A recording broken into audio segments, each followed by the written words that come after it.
That's where we're Better? Yeah, for sure. My parents are both from Vietnam. Cool. So they left, I think, the mid 80s. And then I was born 89. Nice. And yeah, I grew up Canadian on, where was I? Scarborough. Jeez, that's Scarborough. so Canadian. Birchmount and Finch, which Holy was like, cow. it was kind of a ghetto area. But I didn't live in like the government housing side. I lived on like the slightly nicer side across the street. And you had to tell everybody, when you tell them where you live, you had to explain, hey, just so you know, it's not in the project housing. It's a Yeah. little bit this way. It's different. It's not the Yeah, same. Yeah, but we went to the same elementary school as kids, and like, yeah, it was like, I got beat up a lot as a kid because it's just like a rough neighborhood. It's going to happen. Yeah, crazy shit went down in that neighborhood. Like I think like as a kid, I heard on the news like a bus exploded or something Shit. with like Like recently or when you were a kid? no. as a kid, it was like just in the area, like these kids, it was really tragic. Yeah, that sounds horrible, man. Yeah, and so like my parents were like, we got to move you out of this place because it's like it's dangerous. This bus exploding. Yeah, buses with so Mine was when my dad got robbed at gunpoint during broad daylight in front of our house. wow. Because we were in the ghetto in the Houston. Yeah. Houston is similar. And he's like, I think we should move. My head hurts. Because the guy hit him in the head with a gun and then ran away. And I thought that was, I was like, yeah, Dad, take a cue. When the guy hit me in the head, it's time to get out of here. So then my parents moved me and my sisters to Markham, where we lived in like this basically fancy. It was kind of like the lower income Yeah. of Markham, which Yeah. was still pretty like upper class compared to like Yeah. most places. So it was like it was hard for us to grow up. Like we lived with what we got, and it was very like Spartan in terms of the lifestyle. I like how you look at that. It's like, it's not poor, man. It's just Spartan. Yeah, it was just like everyone like we had very limited resources, and so my parents kind of like we had to be very aware of how much was coming in and out. Of course. And it was always a struggle to like balance between like spending on things that are worth it and saving that money, right? And so my parents man. always argued about it, and they were both so polar opposite, and so that kind of like brewed the storm to create the artist that I am today. Funny enough. Yeah, I wonder how that works out because like if you're coming out from a household where it's really tight, money wise, budget wise, doesn't that normally just push you towards not taking a huge ass risk of becoming an artist and going for like, I'll just become an engineer or a doctor or whatever. Like, I'm assuming because immigrant family or immigrant mentality is generally the same. They're Right? not very encouraging towards No. the arts. Right. So No. How did that work for you? It was the same thing, essentially. I had to fight tooth and nail for what I wanted and like face the like I guess the embarrassment and the sense of just losing out on friends that went a different stream, because people go into college or university and they stay in touch and like those high school buds, they still hang out, play video games on the weekend and stuff.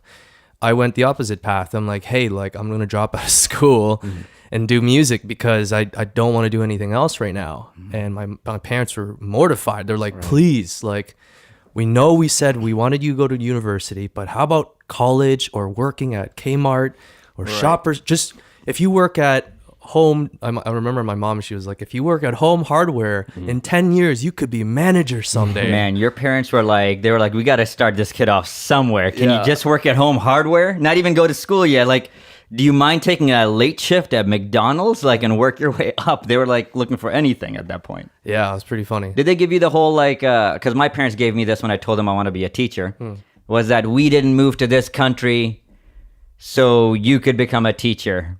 And that was a weird one because I'm like, you moved to this country because I could get a job. I had as a kid, you're like, I'm not even thinking about that stuff. But it's get to be interesting because that's an interesting immigrant story is that these people will leave your parents, my parents too, left everything comfortable. They come to a new country and it's not like they explain to the kids that this is what we're trying to build out here. Yeah.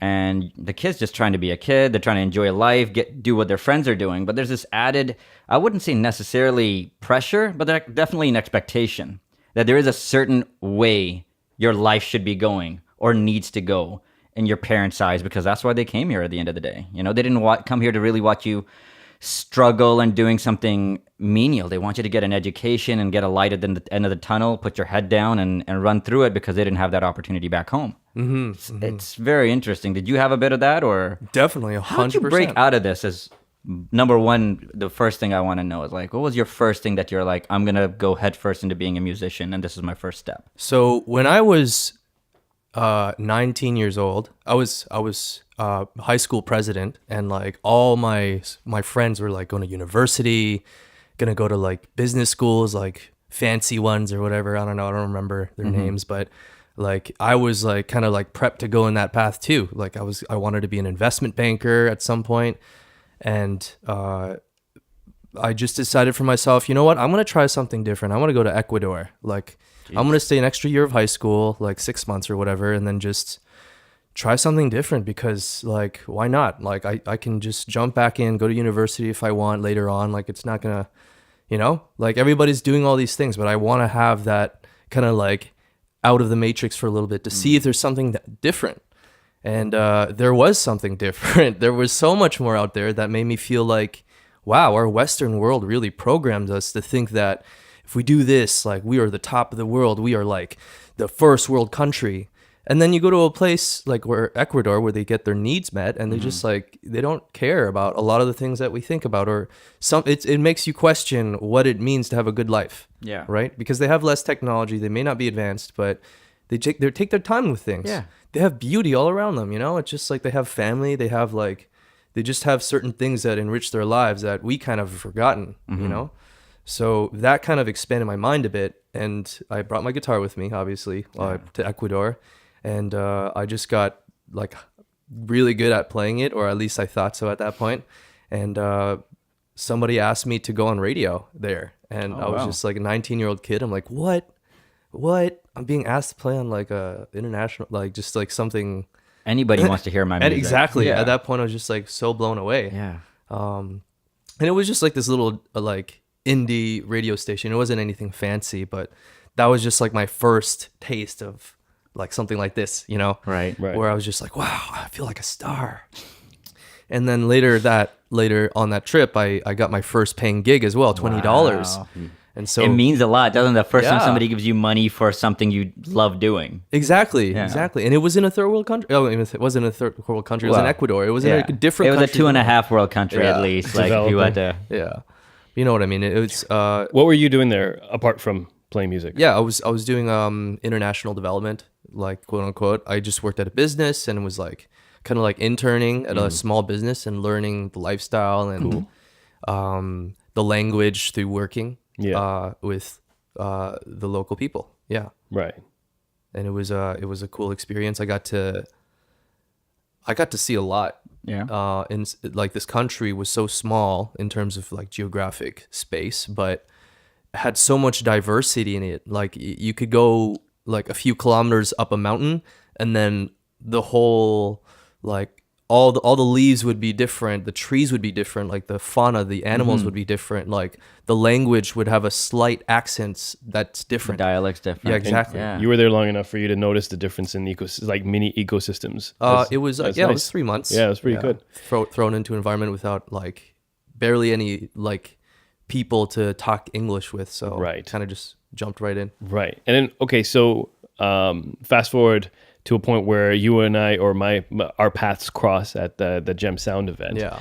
One of in between sets or in between songs, you had brought up a time in your life where you were just living on the streets playing music. Oh, And then once when Yeah. I heard that, I was like, okay, this guy's got some stories. I want to hear these stories. I would love to share them. Come, what do you got? Because like now you're currently right now. If we're gonna Yeah. go through your where you're at the story, you're at in Ecuador. What brings you to LA? All right, so came back from Ecuador. I'm like, I'm gonna be a musician, and then just like landed on the ground. No one cared. No one gave a shit. Yeah, And that was when the real hustle started, right? And I worked really hard. I got to this point where I'm like, I need to do something different, because like I just felt like using my name, like Tam Duong, wasn't marketable in the commercial Right. sense, right? Right. So I took on this stage name, Damien Young. I brought a CD. I can Yeah. show it later. We'll put it up. Yeah. Definitely. yeah. So I became this character, Damien Young. and I like it, by the way. Thank you. It sounds really sexy. I like Damien Young's probably a sexy guy. Is that what were you go when you? yeah, because you're making that name. Yeah, That's it's exactly almost, it. That's- It's almost like a rapper, but not as aggressive. I was thinking jazz singer. Damien Young. Damien Young. Yeah. I did that. I wrote it like I would write a character for a book, and then I jumped in it like a role for a period of time, and I embodied all these things that I wanted Damien Young to be. How'd you feel about that? I felt like the top of the world. Really? Right? Yeah. All right, cool. Because like I feel like sometimes when people do that shift, at first it's kind of cool, but then you're not feeling true to yourself, or. And that's exactly right. Okay. I felt good. I felt better than Michael Tam. You know. Well, yeah. There's just a lot of. See, identity is an interesting thing, right? Like just because you created this like superficial thing on top doesn't mean like all the things behind are negated, or like you are dealt with automatically. If you have issues, it's going to carry over to the next personality, persona. So I was on top of the world, thinking I was hot shit. I got into a lot of credit card debt. I owed people money, and I was just like using all of it to like make that nice fancy CD that you heard. Launch this fancy campaign to try to get on radio across Canada. I got a few stations to play me, actually. Really cool. In like Nova Scotia and Alberta, here and there. But then I realized after the first single, it's like you can't just have one single. You have to have a whole campaign going for time, and then you have to have touring and all that. And so I ran out of money, and that was when everything came crashing down a bit. Actually, a lot. It crashed a lot. I was in a miserable point in Canada, and just like realizing the severity of my debt and doing the number crunching. I was in a relationship that wasn't working out for me that time, living in a condo, like just not living a sustainable life that made me happy. Right. And I was working jobs, like just regular jobs, doing what everybody else was doing. Just to get by. Yeah. I did that for a whole year with no music. Music was gone at that point in my life. Ugh. I just gave up, and I'm like, I'm going to be a real estate sales agent. This is who I am now. When you were a real estate sales agent, were you like real estate sales agent Damien Young, or just like yourself? I felt so much bitterness at that point that I couldn't even pick up the guitar. Man. Yeah, it was a really miserable point. Here, let me ask you a little bit about that, because I'm going through something, I wouldn't say similar, because yours sounds way tougher. I'm in a point where I was extremely engaged with what I was doing with stand-up. I was going up 4 to 5 times. I got to headline a show. I got a call out at a really good place that I've been trying to get into. And then I got this new job that takes over. It's really gratifying. I get to be really creative. It has nothing to do with comedy, and it pays well. And I simply am just working longer hours, and now I'm beginning to, even though I love what I'm doing now, I'm able to do certain things for my family. I have this guilt.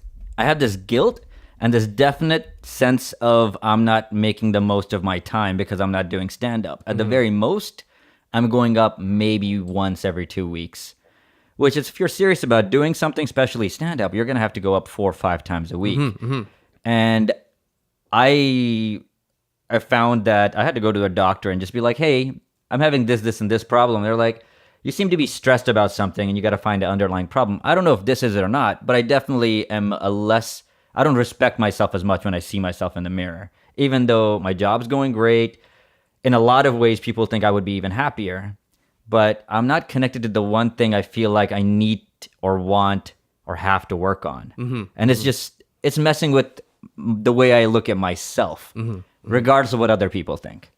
And like, as a musician, especially somebody who took a year off of what they're doing, and for you, like, it seems like that's your passion. It's not even something you like to do. Like, this is a part of you. Did this change the way you look at yourself? Like, I started resenting things around me because they aren't connected to the thing I want to like start working with. What was your feelings like around that time?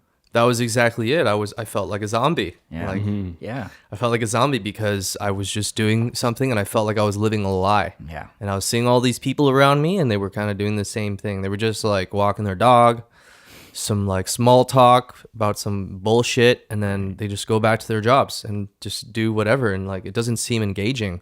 Sometimes you meet people who, you know, like they do engage you and they have more depth. But I was just living in this world where I wasn't really feeling met.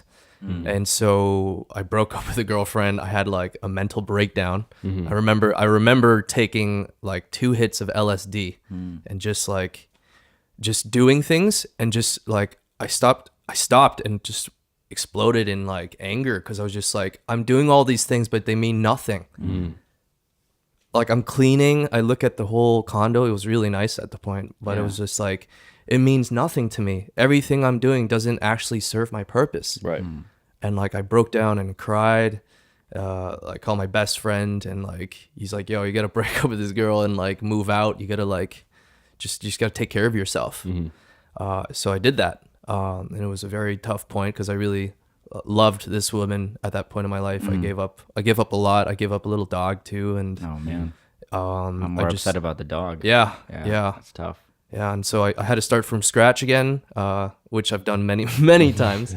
But yeah, at that point I started to do some ayahuasca ceremonies, because Ceremonies. Yeah. How many ceremonies are you doing? I haven't done any for a while, but I've done like maybe over 15 in my Jesus. life. Yeah. Well, Yeah. Okay.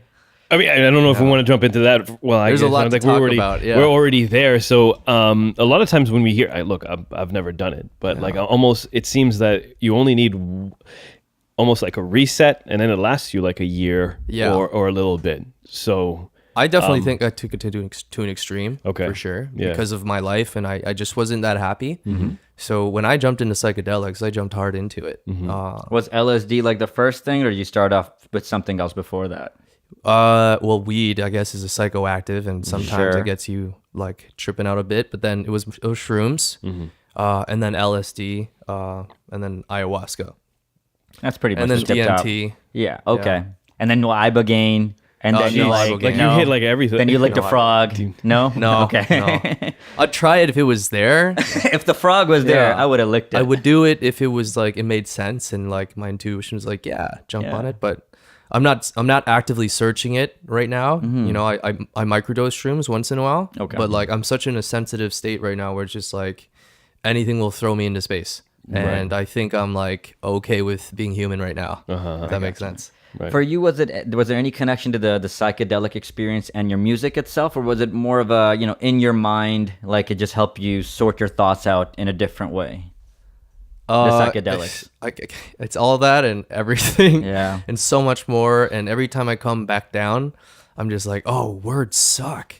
Words are so shitty at explaining what I'm experiencing right now. Right. And it's like, I just like imagine like these monkeys like blowing lips in hot air and like the other side trying to receive this like transmission, but a lot can go wrong a lot of the time. Right. And so I'm just like, wow, like words can't really describe what it does to you because it changes you on like a molecular level as well Right. as a psychological, physical, especially with like ayahuasca.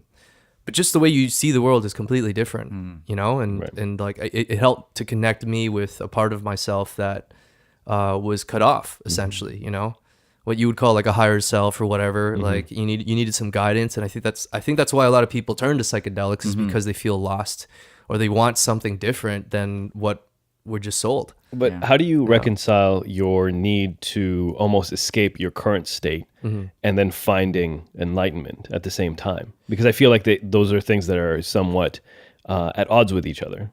Yeah. So that's the problem with living in like a world that shames psychedelics and these tools, right? Because then we don't have people who can guide us and help us facilitate the process to make it safe and for people to understand what's coming up. Right. Because right now, because it's so illegal, kids are doing it and they're having these like profound prophetic visions and shit. And they're like, they have no context for it. So they misinterpret it. And then that's when like the egomania and the like the power tripping and like the God complexes come in, because then it's like they think that this energy is them. It's like, it's really like an archetypal energy that moves through them and they're embodying it. But there's danger in that too, right? Like there's a lot of danger when you're opening yourself up to these channels without the proper guidance. And so I've learned tripping and falling many times over that it's like, you got to take it seriously, you know, at least intentionally, Right. you know, It's a tool. It's not it's not just a ride.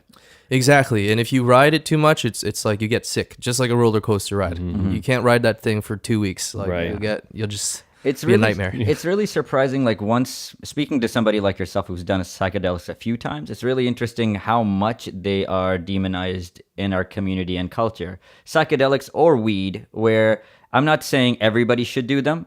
Some people might, but like if anybody is going to do these things, you don't want them to be in a basement with another young person where nobody knows exactly what's going to happen. And then people say, potheads are lazy. I'm like, this is the only safe area we've created for them to use pot. That's exactly it. Like in a basement, just eating a lot and just being there. Or same thing with psychedelics. People do them in weird situations because they've never done it before. And they have an experience that they can't digest, even though it might have been as profound as anything. It's just a waste. And sometimes it's more than that. It's actually a negative experience where they're scared. Sometimes they have to go to the hospital, and you need guidance. And I never really felt that way until I talked to a few people who did ayahuasca, and they talked about how important their shaman was or whoever their guide was. And it was, for me, it was eye-opening. Very, very, yeah. There is a time and a place for certain things, and there's a method as well. It's not just, take 2 and you'll be fine. Yeah, that's exactly it's a lot more than that. It's just sad that in our society, when somebody says they do mushrooms, and I'm not saying somebody who's done mushrooms or LSD is greater than or more enlightened, but we almost look at it like, oh, why are you wasting your time and being a college student like in a dorm? And that's the biggest disappointing part, in my opinion. But I agree. I really agree with what you're saying. And I don't think it's going to last forever, just because just the influx of all these new people talking about it openly on YouTube. Like all these new kids know what it's no, these thanks for being so open yourself too. Yeah, and we're talking about it openly, and this isn't going to get flagged or taken down by Probably the not. Mountie police. Can you imagine? Maybe it'll help your career though. It's like, hey, this guy got talked about, and then all these LSD conventions. You're like at Burning Man. That's exactly what guitar. happened with my friend. My friend, her name is Taylor Marie Milton. Okay. She posted videos of herself on YouTube. And she just talked about her ayahuasca experiences. Then all of a sudden, these people started to contact her and be like, hey, can you help organize these ceremonies? Wow. Come speak at these events. We'll fly you into Europe and all that. So definitely there's more attention being brought to these tools that can really help mankind. Right. Yeah. So you had mentioned that you're not too much into it anymore, or you don't feel the need for you to be able to, for you to go down that route. Not in this point in my life. Right. Yeah. So let me ask you, is there any other thing that you do that kind of scratches the itch, but really doesn't get you that deep? The reason why I'm asking is that for me, my go-to, is Qigong, which I do in the morning. I do yoga, and also I do some meditation. So somewhere in between those 3 things, I somewhat get close to and then feel rested and things like that. So do you have anything else that you do that you feel that, gets you close to it, or you're just good right now? You know what? It's like when I jump into something, I really jump into it. And so there was a period of my life where I was like super sober, meditating, yoga, journaling, smoothies in the morning. And it was like 6 months of just like super healthy and clean. Right. But then I realized it's just like, when you swing one way, you swing the other as well. Then all of a sudden I was eating junk food and like just passing out, like smoking tons of weed and stuff. And what I realized is just I kind of just go with it and try not to judge myself anymore. Right. So when my body feels like it, I'll do yoga. When I really need to meditate, I'll use meditation as a tool to help me balance myself. I don't feel like I'm in this place in my life yet where I have such grounded stability, where like I will have a consistent routine, just because I'm not setting my life up like that yet. I'm still pretty mobile, I would say, just because of my lifestyle, Right. So I just work a lot. I work on my music, I work on my businesses, and that really keeps me flowing. Yeah, for sure. All right, so let me just one more time. I'll circle through. Yeah. Being somewhat of a psychonaut, of hitting like whatever crazy it is for DMT and all that other stuff. Do you find that all the alternative, let's say, explorations such as like meditation and whatnot, how does it even? It's not even on a scale, or can you meditation feel, compared to psychedelics? Yeah, exactly. Right? Yeah. How do you feel? About meditation is like a practice that you have to work on, and that serves you because it's like no one can take away that skill. It's like muscle memory, right? Yeah. And that helps you in your life because, it's just like sharpening your mind to be able to go to that depth yourself. Right. Whereas with psychedelics, it's kind of like you're yanked to that reality without any kind of like guidance. You're just kind of abducted into it. Right. and there's no context for that. Like I said before, it's like if you work at it organically, you understand the lessons along the way. Right. That's the way I see it, and from what I've seen within my friends and what people have told me. Well, it makes sense on what you're saying, and the fact that guidance is a very big factor that's currently missing as a result of the legal statuses of many of these drugs. Yeah. Right. And so, if you want to take the elevator to the UFO, you need a shaman on the way. Yeah. For you to be able to like sort out what you're feeling. And I think, I mean, like I agree with you on that specifically because for me to even get to a place of note with regards to my mind and meditation, it takes like a month of doing it every day for you to be able to get to a place where you feel like you've actually reached a state. Whereas I'm assuming something like ayahuasca, you drink it and then like, what is it? It's like a 1 hour, 4 hour? Is it 4 hours? No, it's like all night. It's all night. Yeah. Jeez, I thought Yeah. it just slows Yeah. it down for like 4 hours. But Maybe anyway, up to 12 hours. I don't a think whole week. but like the transition between regular lucid to high is like you said is like jarring, right? It can be, yeah. And for you, Vomit-inducing. you need some sort of like an anchor of a person that's talking to Yeah. you. Yeah. Did you throw up a lot just out of curiosity when you were doing ayahuasca? Depends on what ceremony and what was coming out. Let me actually go with what Yasin was saying first. Number one, is there enough meditation in the world to get you ready for ayahuasca? It really depends. Yeah. Some ceremonies are prepared. Some I had a cheeseburger before going in.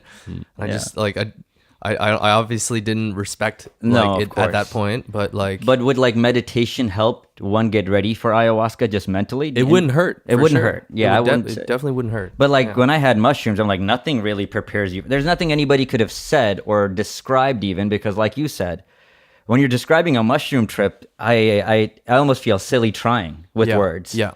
I feel like I would need to, like a whole 3D space and then draw some things and then kind of try to explain. I'm like, this doesn't work. Please eat 3 grams of this and then we'll talk in 3 hours or 4 hours and then figure it out. But like meditation, I feel like definitely helps me in a lot of ways. But man, these other areas of exploration, I don't know what prepares you. I don't know what prepares you for DMT is the only thing I haven't tried really. And I wanted to ask you, like, what's that experience? I would love to talk about that. Yeah, tell me. Oh my god. I've done it a couple of times. I bought it. I'm not gonna talk about that. No, of course I'm gonna not. talk about when I did it. Later, you'll first talk time. about that. After the mics. I'm definitely curious, but go on. Okay, so the first time I tried it, it was I just did it by myself. I was just so curious because I'm like, wow, like the things I'm hearing from Joe Rogan and all these other psychonauts, I'm like, I definitely want to experience that. It was like really harsh. It was like smoking like the rubber from like car wheels. Like it just smelled like burnt rubber. And it was like, I remember the first time I did it, it wasn't like even the best experience. Everything turned to Play-Doh around me. Like, you know, the Rugrats cartoon? Yeah. I do, definitely. Yeah, so everything was in that kind of like plasticine-y, like watery-ish kind of texture. And then I go to the bathroom and I'm turning on the faucet and everything just felt like compressed, like it was out of clay. And I looked at myself in the mirror, I'm just like, I just look like a completely different character. Like it was like moving art or something. Then I laid in my bed and I was just like, wow, I need to chill out for a bit. It was a lot. I hear tell it's very quick. Yes, it's up to 5 to 15 minutes, but it's kind of like the drop zone. Like that's the way to describe it. It's kind of like you go up and then wah! And you smoked it? Yes, you smoke it. You smoke it? Yeah. In like a pipe? Yes. Oh man, feels like drugs. It is drugs. It is drugs. I mean, it's like 99% pure DMT, whereas ayahuasca is like 70-ish%. Don't quote me. That's what I heard. Right. And it affects apparently ayahuasca when you ingest the DMT, it works through your body and mind. Whereas if you just smoke it, it goes like just right to your head. Wow. So it gives you a different experience. And what I can't really explain what I experienced other than like I was being shown things that were just completely out of my grasp and were so incredibly beautiful that just showed me like how complex and beautiful the universe actually is and how little we actually know about it. And I was just crying my eyes out, just like being nurtured by this like presence, whatever it was. It's just saying, just go with it. Just feel with it and let it be what it is. This is for you to experience right now. And I was just like left without there are no words. Right. No words to describe the visual. Like it wasn't even visuals, because it was like beyond, it was like 5D visuals, 7D visuals. I don't even know what that means. Right. These words don't mean anything. I know. You know what I'm saying? Yeah, I know. Yeah. Because I've Yeah. had similar experiences, but probably nothing to. And how long did it last for you? Like the first time you did it? The first time was like maybe 5-ish, See, 7 minutes. That sounds good. Yeah. If you can go into something for 5 minutes, that's like that. Right now, I'm like, because I have friends that have gone through like terrible experiences, not on DMT, but other things. But I feel like 5 minutes, good or bad, I would be able to handle. Yeah. And then come back and see like, did I take away anything? Do I want to go back? But you're saying that you were able to also like learn lessons just in that 5 minutes. Yes. Okay. Incredible lessons. Like, don't do it too often, because it will fuck you up. Do it in the right setting with the right people. Right. Like that was something I didn't do. I did it in a shady Crack house. It wasn't a crack house. It was Okay. like a shady factory rave party place. Oh, well. Yeah. Which there's we some could talk crack about in later. there. No. Yeah. But you said the first time it was like by yourself you did it. Yes. Right? That must have been scary yeah. It was really scary. Yeah. Very scary doing psychedelics on your own. But also I highly encourage it. Like because you learn so much about yourself. That's you're true. faced with Your mortality. in your some mortality. Yeah, instances. exactly. Your demons, they all come out. Every part of yourself is revealed, and you're just like, how am I so multi-layered? How is there so much? And it keeps on going, and then it really makes you feel existentially lost after sometimes. Right. Where you're like, I am this, but I'm also that, and you are me, and we're all reflections of each other, and like God is just like trying to express itself through this experience, and the whole point of this is to try to find more love or something. I don't know. That sounds wonderful, by the way. Right? Can you write that into a That's song not right mine. now? That's not mine. That's just something I hear enough. That's to just be the able universe to- talking through me. Where's Yeah. my guitar? And then just go right into it. So coming from a person who's never done it, Yeah. right? I hear you speak, and I understand that it's very difficult. Like I understand. Obviously, I'm a fan of Joe Rogan as well. Joe Rogan says like, there's no words to explain what I'm seeing, but I mean, is there something particularly tangible in your life after, I guess your session or your era of psychedelics that has like an actual tangible effect? Like you're like, my life was going this way, or I thought this way, or my mentality was this way, and now as a result of going through that path, it's now this, and I can speak to it. Is there something like that, or is it more God, of yes. like, okay, good, go ahead, good. Oh my God, yes. Well, everything to do with psychedelics has impacted my life in a dramatically positive way. I didn't see it before, but it's like the other side, you know? Like the other side of coming back from my LA experience. I thought I really wanted like a certain lifestyle, a certain dream to happen. And now it turns out to be completely different. And the tangible thing is like, I would say I see the world in a less blind way. Like I'm trained to be curious now. I'm trained to dig way deeper. It's like the the Matrix, the very Seeing you're seeing the source code. exactly. You understand the language in between things, you know, and that's what I think. That's what LSD and all these other psychedelics they train you to do, to understand that there's a fabric that keeps us all together. That like your intuition is tapped into like this like web. Yeah. You know. And like as much as we do have like base bills to pay and taxes, and we got jobs, and we have like the regular day-to-day things, Right. there has to be a reason for us to like consistently wake up in these bodies with 10 fingers. Like it seems so arbitrary. Like Right. why don't we have 20 fingers and 5 eyes? Yeah. Is there like that's the thing that I started experiencing in psychedelics, that there's other realities that have different configurations potentially, and we are just one of that. And for us to consistently wake up every single day in a reality that's consistent like that is actually a gift. Yeah. Because what I experienced, some of it was just just random chaos in the universe. There's so much randomness that's not well put together. So like coming here, it's like it's a gift to be human. Right. Like that. Yeah. Really cool, No, man. You that sound is like just somebody who's fucking- done drugs. I like it though. I had this intense feeling at one point. I've done. I don't know how much mushrooms you did when you used to do. Do you know how much mushrooms you were doing? I've done varying doses. Like the most I've done is maybe 2 grams. Okay. Yeah. So I did 4 grams, and I was looking at myself in the mirror. Yeah. And the patterns I can't even describe. I mean, some people say it's Mayan or geometric or numbers, and that was all there. And I felt like looking at myself in the mirror, I felt like I'm wearing a mask. And I don't mean like, I just felt like this whole thing is like a suit it's not necessarily me. It's not a reflection of who I am while looking at myself in the mirror. And I got really close, and I like just looked at myself in the eyes, and I felt like, all right, you're in there. The rest of this, it's connected to this world, and you're connected to this world through it. But, you're here for something different. I just felt like this is a temporary situation, definitely. Like it's important, but I felt like you're in a lot more places than just in this head right here, and that's it. And it was, I can say that I have probably never looked at life the same way since that first experience. It was somehow it was completely the same, and I didn't look at anything the same after that. The first time I did, mushrooms, and actually got something from it.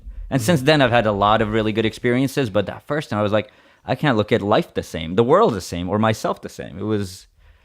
And before this, I just thought this was something kids did in the dorm before playing beer pong or something. Yeah. And then I was like, this is one of the best tools that was kept hidden from me. Yeah. And I felt like that. I felt like it was actively. It wasn't that I hadn't discovered it. Like every chance that in this life I would get a peek at this, somebody would shut it down, whether it was the government or the system or misinformation or whatever. And that was the most disappointing part. It's such a great tool. I feel like a lot of people can learn from it. I definitely agree, and I think it's a gift if you somehow manage to get your hands on it and like are able to do it in a safe environment and have a positive experience. Because I think it is something special and a gift to humanity from who knows where to help us understand the true nature of who we are and what we're meant to do. Yeah. And I just, like I've done enough in my life to stand away from it and to appreciate the strength and power of it. Right. And to know that, yeah, you're right. Like these tools, they teach us glitches in the matrix. Yeah. They help you to see that and to understand that, like that what we see and what we think is so like pertinent and serious that it's not sometimes, because it's all just a part of this game, and there's no right or wrong. You kind of have to just defend yourself and like go with it. Right. And That makes sense. And so now on the other side, Yeah. you're now on the other side where you seem to just following the trajectory of your storytelling. You feel like a little bit more at peace. You shed the Damien moniker, and now you're back to Tam. Yeah. Right. And do you feel now that because you're accessing a more authentic self, that how does that translate back into your music then? Okay. Well, we kind of skipped all of LA, which is we did, but we go where the conversation takes us. The conversation took us there, so yeah. So I have to bring it back a bit to LA because it kind of explains the mentality that I had back then. right. So I wanted to be a pop singer songwriter, and made 2 albums, kind of trying to cater to that market and playing that game. I moved to LA and did the whole busking in Santa Monica and For those who don't know, yeah, including myself. So Santa Monica is this strip. Busking. Busking is when you play on the street. That's what it is. Yeah, street performance. Okay, Yeah. cool. So Santa Monica, they have this lane called a 3rd Street Promenade, and all these artists and performers from all around the world, they perform there, and celebrities and all these agents and apparently big people come by, and sometimes you get picked up, So I tried my hand doing that. Played in Venice Beach as well. That was a big part of my experience. Just seeing the kind of culture there. And after about 6 months of trying to do this hustle, I realized how much of it was fantasy on my part. I left Canada thinking that I would make my dreams happen. I left with only $3,000, which is like ridiculous based on like 6 months. I was trying to just wing it.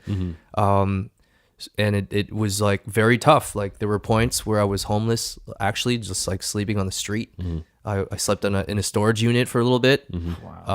Like most of the time it was on people's couches. Like every like week and a half I'd be on another couch, moving from place to place, biking everywhere with like this like baby trailer thing attached to the back of my bike. Man.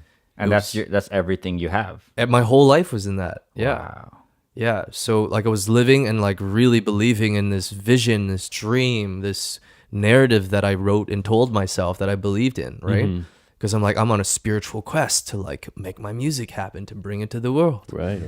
And I landed so hard, flat on my face. And it was like, I remember how gruesome it was. I was in Burbank, California, which is like this place where all the media companies are in LA. Yeah. And I was like outside on this dirty mattress. I was in like this agent's backyard, right? And like it was like an empty pool, and he had a mattress, like a dirty mattress, pulled out for me to crash on, because like he was trying to like hook up this deal for me and this millionaire producer dude. And I was like there for 2 weeks eating like junk food and like packaged, like it was gross. It wasn't a really fun experience, and there's cigarette smoke everywhere. And I'm just like, is this what my dream is? And so when I came back to Canada, I was kind of really disheartened, and like moving from place to place. I was like in shelters, and like I remember at one point I had to beg when I was in Montreal. Like I was just traveling place to place, not having any roots, and yeah, it didn't feel really good to beg. It didn't really feel good to have no money, you know? Right. And all this was kind of like a rebellion from wanting to be the investment banker back in the day. Like my parents pushed so hard, I went to the other extreme. And so that was kind of like the bottom for me. Well, yeah, I'm going to skip that part because it's a whole different chronicle, right. the Bartley days. That could be a whole different thing we talk about for another thing. So after coming back from LA and hitting my bottom, essentially I was just like, okay, now I need to re-ground myself. I need to be on Earth now. Right. And, you know, taking so many psychedelics, you can go way out in another galaxy. I was prepared to come back home now and try to make my life work, and look at my dad and look at my whole situation to try to figure out how to get out of this hole. Right. So my best friend, the one who helped me out, by the way, his name is Anthony Reynolds, and he's a life coach, and he's phenomenal. So little big ups to my bro. Shout out to Anthony Reynolds. Yeah. He basically is like, yo man, like come to my house, you know, I'll help you like with your situation. And essentially I like was like brought back to life through his help, through his guidance, and like being able to have a consistent place to live, a consistent place to eat. Right. In Brampton, funny enough. And amazing things have happened since then. Right. Amazing things have happened since I've come back to Brampton and grounded myself, and started going to psychotherapy once a week for the past like year and a half now. Nice. Yeah. It's changed everything on my perspective.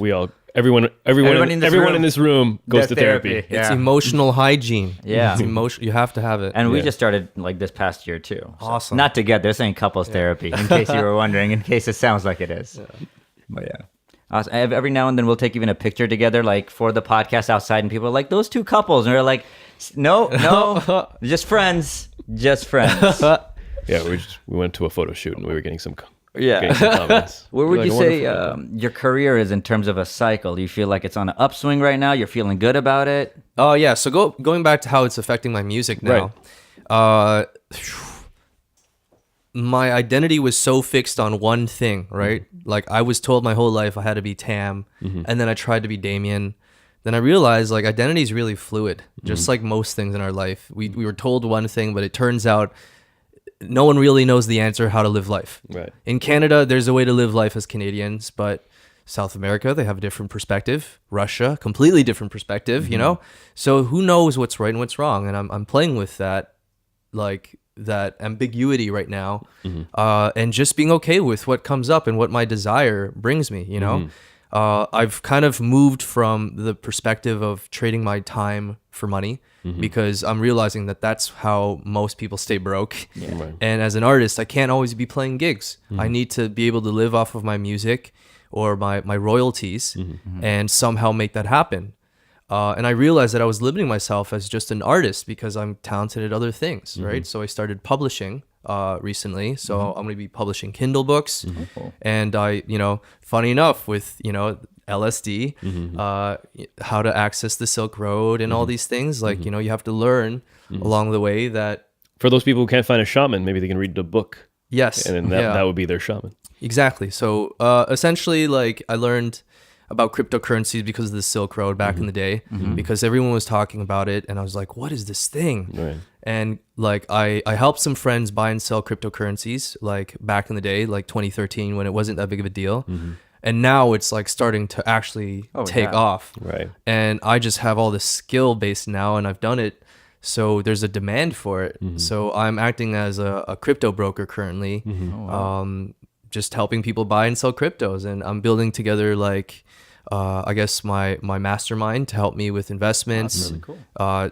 Different people to focus on different parts of the industry. Right. So that I can Almost like an investment banker. Pardon? Yeah, but the thing We with come crypto, full circle. That's exactly what I'm trying to say. It's like, Mama, I did it. Yeah, it's funny because crypto was like it's like the rebel of the financial industry, right? Like Bitcoin is like kind of like the stance against it. And that was kind of one of the reasons why I didn't want to become a banker, because I didn't trust the bank. I was furious with what was happening at that time. Right.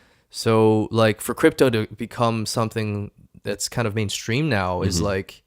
It's like the person who is so underground is now coming to the light. And so there's a lot of value that it can bring to the world, I think. And a lot of the things that were obscure to most people are now like helping a lot of people's lives. Like yoga is becoming more mainstream. Like meditation, all these things are really taking off because there's a massive need for them. Right. And we were trying to driving towards how it's affecting your music currently right now, right? And so, I mean, I think, you know what, it would be better or easier for you to be able to explain that, because you had brought your guitar today. I did. Right? So we'll just let the music explain where you are at. Sure. Now. Yeah. Okay. Yeah. So then we'll just tie it up right now. So, and then we'll put the mics back on and we'll record your song. Okay. Right? Cool. Excellent. Everyone, thank you very much for listening to the podcast. Stick around. Tam is going to be playing some music for us, so we'll listen to that. We'll be back in a week. Take care of yourselves. Good night. Peace. All right. My name is Tam. I'm going to be playing a song called New Love. It is a single off of my EP soon to be released called Alchemy. All right, here we go.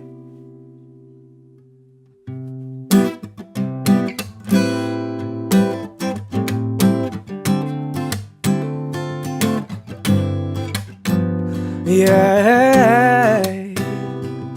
Ooh. Ooh.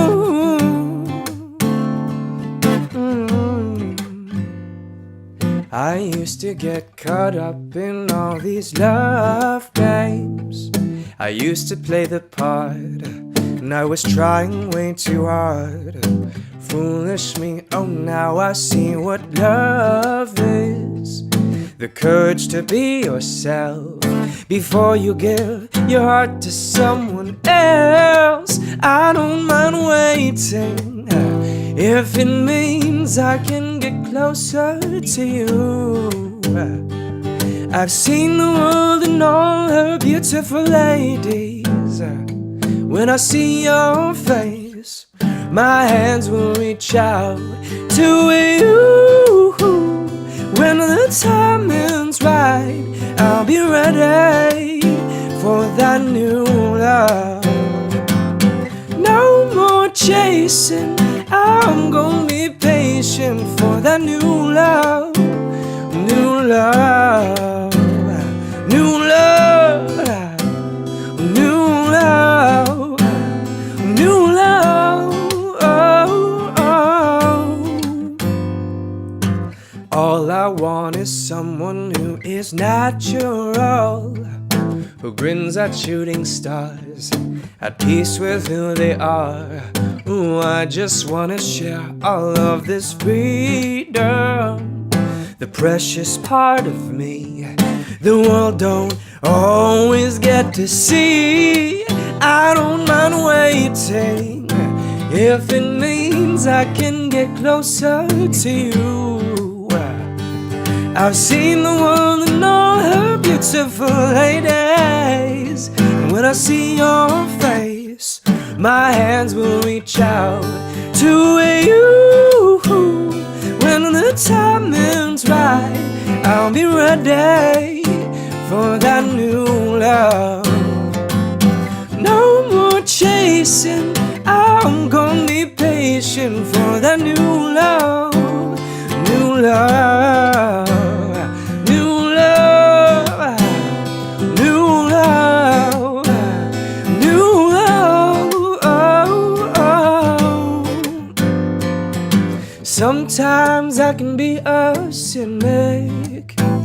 I'm so used to being alone, but deep down I'm still a romantic. Maybe you're just waiting for me out in the unknown. See you when the timing's right, I'll be ready for my new love. No more chasing, I'm gonna be patient for my new love. New